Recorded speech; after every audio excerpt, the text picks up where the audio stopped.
Welcome to Open Pike Night, the Strange New Worlds podcast where your personal logs are the prime directive. Well, tonight we don't have any of your personal logs, but we do have the premiere, finally, of Star Trek Strange New Worlds Season 3. But joining me, of course, as always, are my co-hosts. The man who definitely didn't just wake up for this, Jesse Bailey.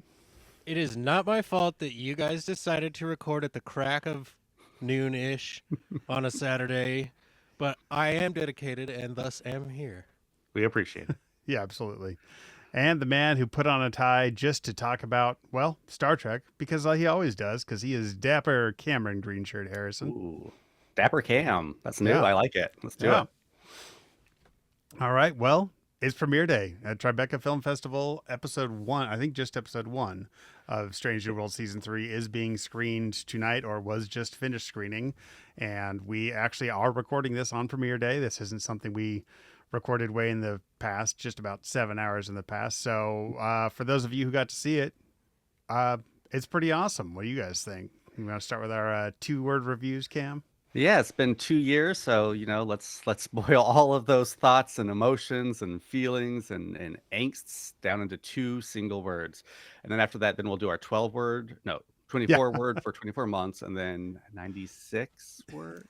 Anyway, sure. My 2-word. I'll start. Worth it. Yeah. 2 years, worth it, Yeah. guys. That's a high bar. Yeah.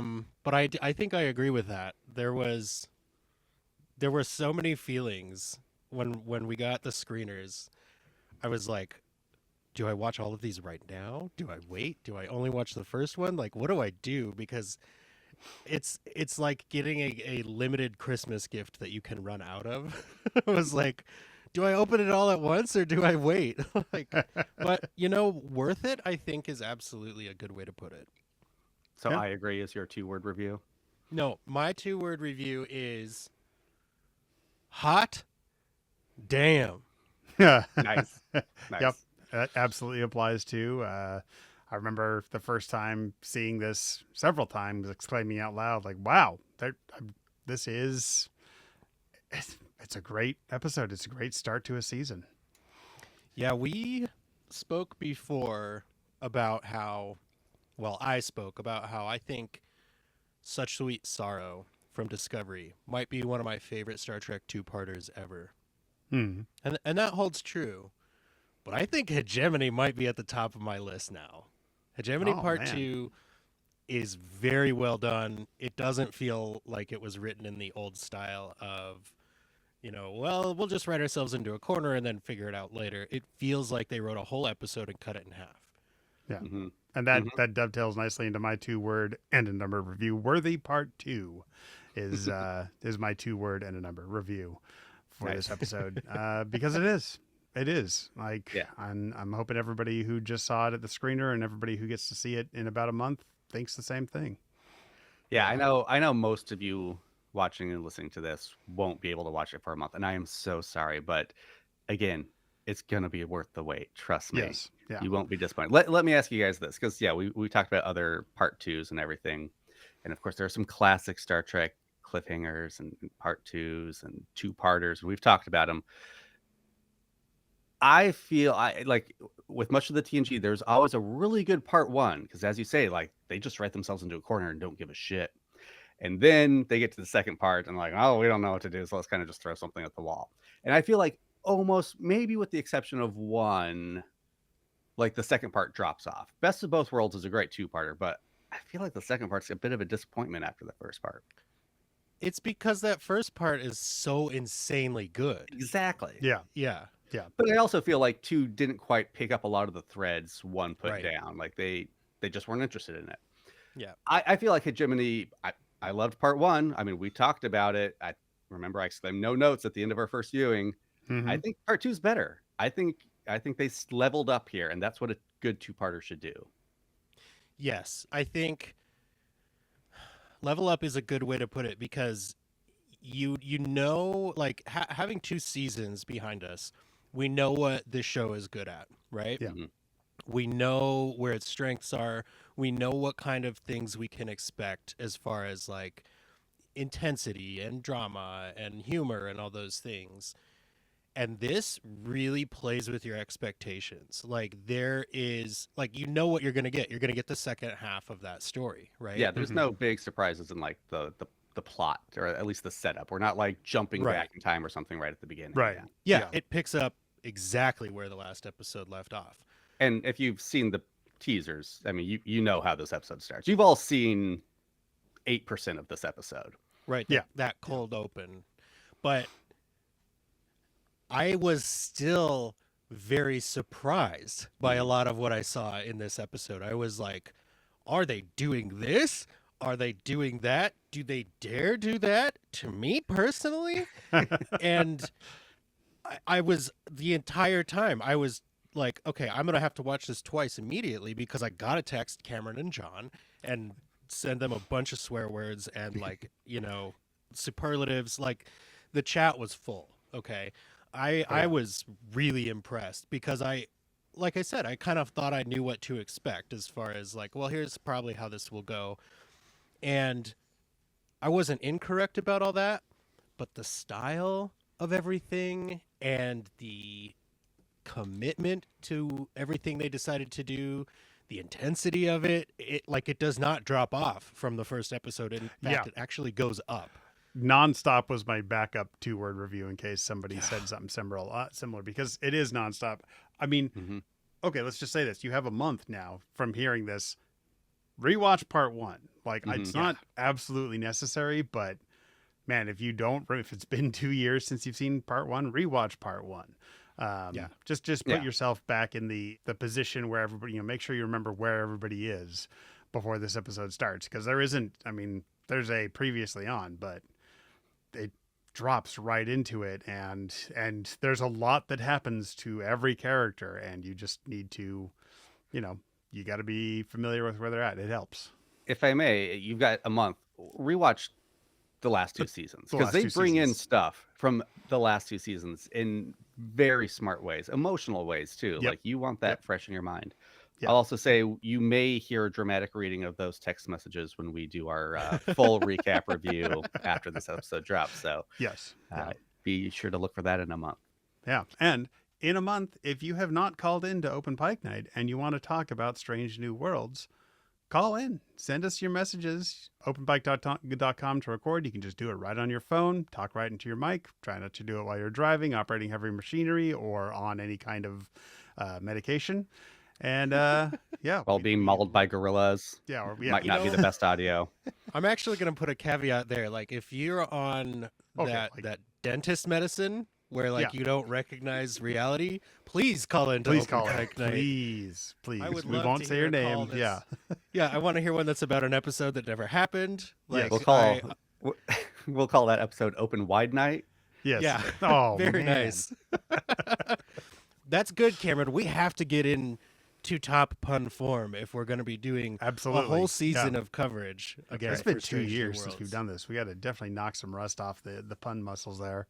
Speaking of which, stay tuned for the end of this review to hear some upcoming exciting news about what we have planned for the rest of the season.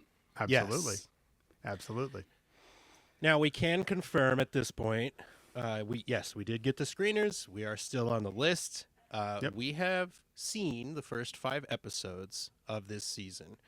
We're not going to talk about all 5 of those episodes here. This is just kind of a primer and a hype exercise for the first episode and kind of the season as a whole without specifics. But there will be so much for you to enjoy from Open Pike Night this season. And we really think this is the place where you might enjoy watching the season the most, especially if you don't have those real life friends who are also watching with you. I know as Star Trek fans, it can be hard to find other Star Trek fans in real life because, what if you say, hey, do you watch Star Trek? And somebody goes, no. You're now like categorized in their head, right? Like overzealous Star Trek nerd guy. Which I'm happy to be, but it does create a dynamic in real life. And to build off that, Jesse, as a Strange New Worlds podcast, we do need to talk about it.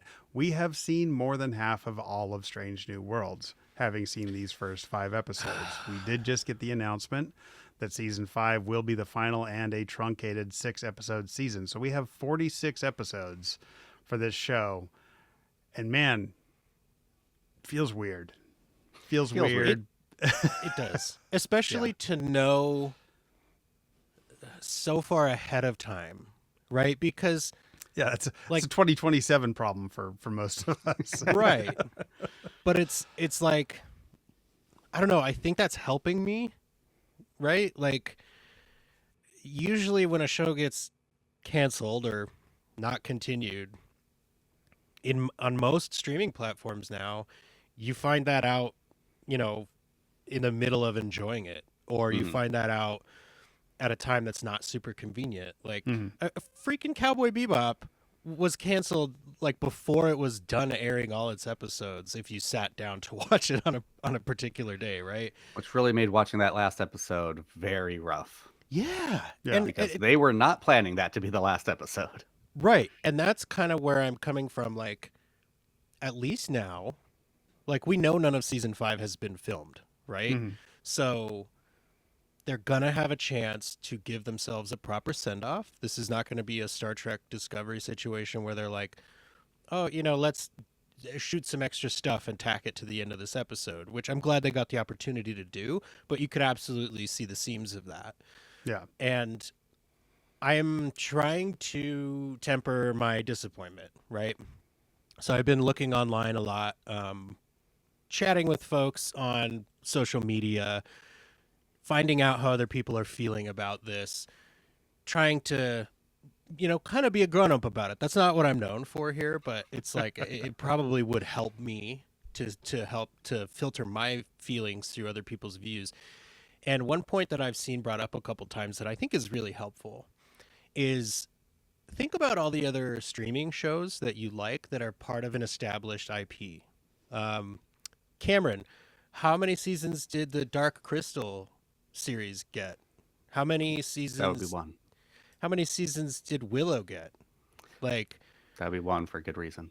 yeah. So Sabrina reboot got, I think, 1 season. 7? Like, there's my point. Okay, so like all the Star Wars shows, right?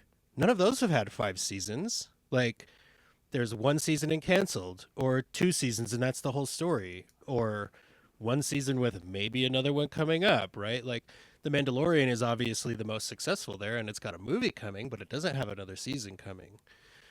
There's so many IP-based streaming shows that never get close to 5 seasons, which is, you know, part and parcel of how streaming works. But it's also, I think, a good reason to look at Star Trek and be like, I mean, they're all getting 5 seasons, right? I mean, except Picard, which is a little different because that's based on what does Patrick Stewart feel like doing. And even at the end of 3, he was like, oh, you know, maybe one more, maybe a movie, because I'm sure he enjoyed being back in the spotlight. And it was, you know, it was an all right series. I just kind of hoped that Strange New Worlds would put us over 1,000 episodes, you know? I think we're over 1,000 episodes, but In Star Trek total? very close. Yeah. But it's the thing I think for me that hurts the most, you know, having had some time to sit with it, is the truncated nature of the 5th season, like you were saying, John. Like, why? Like, if it's actually a money thing, then give them the money now. Like, you know, now, if they're 6 2-hour-long episodes, okay. I was going to say. That's understandable. Yeah. Right. We might be getting 6 mini movies with that. We don't know. So my fingers are crossed. Yeah, I mean, I felt very bittersweet. You know, I saw, renewed for a 5th season. Great. We were all hoping. There it is. Oh, it's the final season. Well, we were all kind of expecting 5 seasons for this. We knew, like, they could kind of shift some stuff, but also Strange New Worlds, by the nature of what it is and what we know about these characters and what follows, wasn't going to be like a 9-year. Yeah, it was coming soon. Yeah, seeing the 6 seasons was like, But my feeling with that is, you know, it wasn't profitable for them to make a 5th season. But they were like, look, you've done a great job. It's profitable enough. We'll give you a 6th season so you can wrap things up nicely and not leave things hanging. Like, I think we should be thankful that we're getting those, and I'm sure they will make great use of them. Yeah. Right. And that's kind of helping me too, is like they know ahead of time they're going to spend every penny they have in that production budget. They're going to know, I mean, with 4 seasons behind them, they're going to know what people want to see as far as conclusions, what people want to see as far as what's left open. I feel like maybe there's a chance now that we don't get that rushed like piling on of the remaining TOS characters that we've always kind of half expected / half been afraid of, right? Because if all those characters come on, that pushes out some of our other favorite characters, you know, just kind of by design. So yeah, I am in the same spot where I'm grateful. I do keep reminding myself this is a 2027 problem. Like it's not 6 it's not episodes over of Kirk right now. leading a mutiny against Pike. Right, yeah. It's like that. That's now he's the captain. Starfleet Sulu just and accepted. Ortegas battling to the death with Yes. swords. Yeah. I And mean, it's not over. Actually, I'll watch that. Okay, yeah. It's not over right now. And Yeah. most folks have more Strange New Worlds ahead of them than they do behind them. That's right. Right? Exactly. Right. Like Exactly. we And- happen to be right at that edge case with the screeners, but like there are still 2.5 seasons coming up. The two of your points, Jesse, I mean, with what they have coming up, this season 3, I always want to say pilot, it's not the premiere. This is the first episode we see that the writers wrote, that the filmmakers made after season 1 had started airing. So I do feel watching this, you can sort of feel some of that audience input. And if not that, then you can feel the creators like seeing the fruits of their labor and seeing what works. And there's a confidence here in this episode and in Yes. the rest of what we've seen that even we didn't have in season 2, I don't think, which we said you could see the confidence coming through. Like they knew what they had when they made this. And you can tell we get more Jenna Mitchell, and I feel that might be some audience input there. We get more Sam Kirk. I mean, that was kind of built into the plot with him being stuck on the Gorn ship, but there are some great Sam Kirk moments, let me tell you, as a Sam Kirk stan. And we're not going to talk about Ortegas, but you get some great Ortega stuff in this episode. Yes. Yeah. Absolutely. And it leaves me hopeful that the more Ortegas we've heard about, we will be paid off. And you know, I feel like like it. not to be that guy, but it does create an opportunity for us here at Open Pike Night to really kind of, you know, strap ourselves down and bring you the best Strange New Worlds coverage. Oh, I thought you were going to say lock ourselves to the doors of the studios so they have to let us in. I'm sure that bulldozer would just keep on driving, John. But we can really focus on how best to bring you the best coverage that we can for Strange New Worlds, because now we know how much time we have. We know how many, you know, episodes there are going to be to review, and we can start building out from there. The other thing it does is it creates an opportunity for me to wrangle John and Cameron into a new podcast once Strange New Worlds is over. Because what? Come on, guys. We can't just stop, right? No. We can't just stop. But I think we will have a good opportunity once the series does end, again, in 2.5 years from now. Like, there's time, okay? But it will create an opportunity for a show like ours to kind of do a post-mortem, right? Like, we're going to probably be able to talk to folks that made this show after they're done making this show. Yeah. So just because Strange New Worlds airs its last episode doesn't mean Open Pike Night suddenly goes away. Like, even if it should mean that, it wouldn't. We're It's not a that great kind title. of podcast. So we'll become a fishing podcast after this. Yeah, Yeah. exactly. Yeah. We hard got to left do in. something. Yeah. But until then, until another month of premiere, we do have some stuff in the works. Cam, you want to tell them a little bit about what to expect Guys, for this No, season I'm of not. Strange New Worlds? I'm not done talking about this episode, guys. This All right, episode's fine. so good. You want to know what to expect with this episode? Again, there's not a ton of surprises from what you think you're going to get. It is Hegemony Part 2, which is Strange New Worlds doing what it does best, taking these characters, putting them into a classic sci-fi action adventure setting. We're getting that type of story. We're not getting the big genre plays we see in other episodes. But what Strange New Worlds does so well is it takes those action tropes and it filters them through the characters. So you get such great, beautiful character moments while we're going pew pew against space aliens. Like, and you've all seen it. If you've watched the teaser, that's basically the cold open of this episode. You see Pike going around saying, okay, we're Options, between a Gordon and a hard place options. And you see him go through and like decide, and everyone offering what they offer tells you something about their characters. How he reacts to them tells you something about his character. And you see that in scene after scene after scene. It's so good. And you get all this space pew pew. You get what were you talking about earlier? Well, I mean, You get a Jesse lot kind of of alluded to emotions. it. You get a Oh, ton of emotions. in that's this what I'm leading episode. to. Like, it all Yeah. builds up, and there's moments in this. We've seen the trailers. We kind of know what to expect from the rest of the season. We know they're filming season 4. We know mostly who's filming season 4. There are moments in this episode you go, do I know what I think I know? What's Yeah. going to happen? And that sets you up for some emotional payoffs at the end of the season. This episode that had me in tears. Yeah, I was exhausted at the end of this episode. Like, I was literally going back and looking at other like I paused episode 1 of season 3, went and looked at trailers from season 3. I was like, okay, no, yeah, okay, all right. I thought I saw that in that trailer, but okay, just wanted to confirm that. And I was blown away at the emotional response and the dramatic tension that they were able to get out of me as somebody who has seen a lot of Star Trek and kind of has a good idea of what to expect from Star Trek. I was still like, am I completely wrong? Is everything I know wrong? Like, Yeah. what is happening? And again, it felt very personal, which to your point earlier, Cam, I know that most of the writers that we have talked to have given us some version of like, we write what the best story is, right? We don't write based on fan interaction. We don't try to cater to fans, because once you do that, you're losing your own voice and this, that, and the other thing. And I think that remains true here. But to your other point of them having some feedback now, I think they are able to use that against us. They know what people want and what people expect. And they're like, okay, let's throw some of that in there. This is really going to help us crank on these characters and these storylines. It was, bravo again. I was very impressed with this first episode. There's some sadism in that writer's room for sure. Oh, bit. yeah. Yeah. Just enough, just the right amount. Which you as a listener probably know, because Open Pike Night interviews all kinds of writers from Strange New Worlds. Hurt me, Akiva, hurt me. Yeah, we've had the showrunners on. Like, we know how this writer room functions. Basically, we've never been there, but we feel like we've been there. You know, we've spoken with these folks.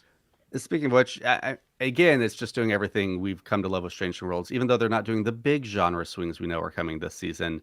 Even in these kind of just classic Star Trek sci-fi action adventure stories, like, you can see their influences, much like we saw, but pushed through the Star Trek lens. That's why I'm okay with it. Like, I can see why some people might bump on it when it's a little too alien or a little too Hunt for Red October or Wrath of Khan, but I love it when they take these, even Wrath of Khan, and like, let's put the Strange New Worlds filter on it. Let's look at it through that. And you see a lot of that in this episode in a way that just really tickles me and makes me happy.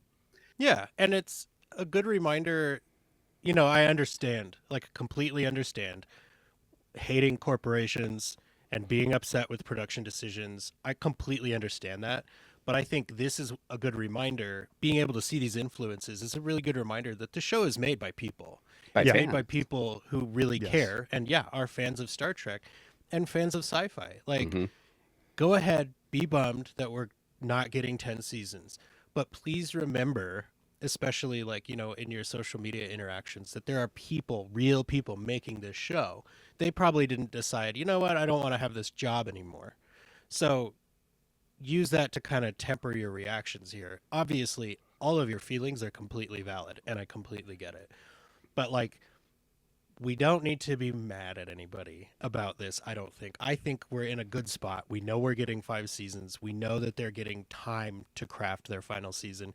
And yeah, like Cameron said, hey, maybe those last 5 episodes or 6 episodes will be the kind of episodes that if you're a crazy fan and really wanted to, you could edit into like a really long movie. I wouldn't be upset about that. Like, if they give us one plot in season 5 and it's 6 hours long, I'm absolutely going to put that into like a movie for my own personal use. Like, that would be really cool. Strange New Worlds, the whole bloody affair. Yes. Yeah. There's a film geek joke. Let's also talk a little bit about Scotty, who we saw, you know, a fair amount of in Hegemony Part 1, but we're seeing more of what they plan to do with him, and I'm loving what they're doing with them. I mean, I got the sense after talking with Martin Quinn that, like, okay, this guy gets it. It sounds like the writers get it. Guys, and the writers get it. Yeah, they do. They get great. every character. There's not a single character in this first episode in this premiere that is served badly. That is, you know, you're not going to bump on any of them being like, oh, it's weird they would do that. No, these characters are developed. These characters are who they are, and they are true to themselves and the characters and the story in this episode. And that is part of what makes it such a worthy part too. Yeah. If you, Cameron mentioned our discussion with Martin Quinn, which I highly recommend you go check out back in the feed. But he talked about how this isn't the Scotty that we know, right? Like, it's the Scotty we know, but younger. He's not quite so sure of himself as he is in the original series. And you kind of, you hear that all the time with legacy prequels and sequels and things like that, where you're like, oh, you know, it's a different take on this character. And it sort of is, but really it's the same character at a different time in his life. And the way that he is nailing this is amazing, because I expected that to kind of be the company line, right? Like, just tell people it's younger Scotty and it's not who they really know. But it absolutely is that. Like, it feels in character with the Scotty that we do know, even though he's got a different attitude. You can see the pieces of what we love about that original character shining through, even if they're not fully developed. I agree with you completely, Cam. The writers, the actors, I mean, the production as a whole is absolutely firing on all cylinders right now. This is the sweet spot for Star Trek, right? So many times you hear, you gotta watch this Star Trek show, but it doesn't really hit its stride until end of season 2, maybe season 3, you know, sometimes even longer than that. And I would disagree with that generally about Strange New Worlds. I feel like they kind of came out of the gate swinging. But there is still something about the practice of having written 2 full seasons of TV and going forward from there. Yeah. That just, it ups the ante. It absolutely does. I think having Scotty in the same room as Pelia, as we saw in season 2, amazing dynamic. Like, so well played. And like, what a great illustration for the series as a whole. You've got this veteran actor, Carol Kane, and this absolute fresh-faced newcomer. Martin Quinn's been acting for a long time, but he hasn't been on a ton of North American television, right? So this is a great opportunity to get to know Martin Quinn as an actor, and he's got an amazing mentor in both sides, acting and Star Trek. We get to see what he learns. We get to see what Scotty doesn't know. You know, we get to see all kinds of stuff. It had to be said, guys. We've been talking. Thank you. I know. Like 3 minutes. I was like, how do we work this in there? Thank you, Jesse. Well done. Whew. All right. Good podcast, guys. All right. Well, Open Pike Night's over. We peaked too soon. I will say, like, I'm going to add on to that. I think maybe this season is sort of a start of, with Cam's point too, this is the first episode made after fans saw the first season, and Jesse talking about, you know, with the legacy characters coming in. I think this would be a easily designatable like phase 2 of Strange New Worlds, not in any like planned way, but it's like, there are a lot of things that changed with this season beyond, you know, behind the scenes as well as on the page. And I think I can see that. And I think as we get further into the season, people will see, oh yeah, this feels very different from season 1, not in any bad ways, just more mature and more experienced and more lived in. Yeah. To those points, I think what I wrote was, you know, lots of Star Trek, like you just said, Jesse, they find their footing after 2 or 3 seasons. The same's here, except it had 2 really damn good feet beforehand. Right. Yeah. So it found its footing on top of some amazingly, should I fit in another Tarantino reference? Tarantino loving foot fetish. I don't know. I'm going to end this metaphor now. It's getting out of control. There we go. I'll finish it for you, Cameron. Please. If the first 2 seasons of Strange New Worlds was the production finding its footing, season 3 is the start of them running straight up the side of a mountain. Like, I was very impressed. I mean, you know me, I'm always impressed, but like, I kind of started asking myself, like, how does it get better? Like, because it's already at such a high level, and Hegemony Part 2 absolutely answers that question. I was not expecting to come out of that episode like, I'm more excited than I have ever been for Strange New Worlds, because I say that at the start of every single season. But I think that's a sign of what a great show this is that you really do, every time you see the first episode of a season of Strange New Worlds, you go, that's their best season opener yet. And that doesn't take away from the other season openers because they're all very good. We are feasting with this show as Star Trek fans, and I'm very, very excited that there is more ahead of it than there is behind us. So I cannot wait for people to start watching season 3 of Strange New Worlds. I can't wait to start talking to people. I'm so excited for our next upcoming season of coverage here at Open Pike Night. You guys, thank you, John and Cameron, for continuing to give me the opportunity to gush, because I don't get to do this in my real life, right? Like, I'm not at work like, hey, guys, how about that Star Trek, right? So Yeah, it's weird how our having a coworkers place to do don't just that really ask us helps. about Star Trek all the time. Explain. Well, speaking of the gushing, I mean, this is a review, so let me put on my critic hat and give my one criticism of this episode, which is basically the best criticism you can give something, which is it was too short. Yeah. I wanted more. Yeah. We had some hour-plus long episodes last season, and this episode felt like it was maybe 5 to 8 minutes too short on some Yes. subplots. We talked about Yes. how like every character got something, and to the point where I feel like it set up a couple of characters, a couple of dynamics that didn't quite get paid off. Not in a way where I was missing it. Like I never bumped on it while watching it, but afterwards I was like, huh, I thought something more was going to happen with that character or with that dynamic. So I would have liked another 5 minutes. You know, I mean, but Right. that just shows how good the rest of the 55 minutes were. Well, and, you know, character dynamics are the serialization of this show, right? Because the plots are more episodic. Yes, there are some connected plots and there's some overarching pieces, but the character dynamics provide the serialization.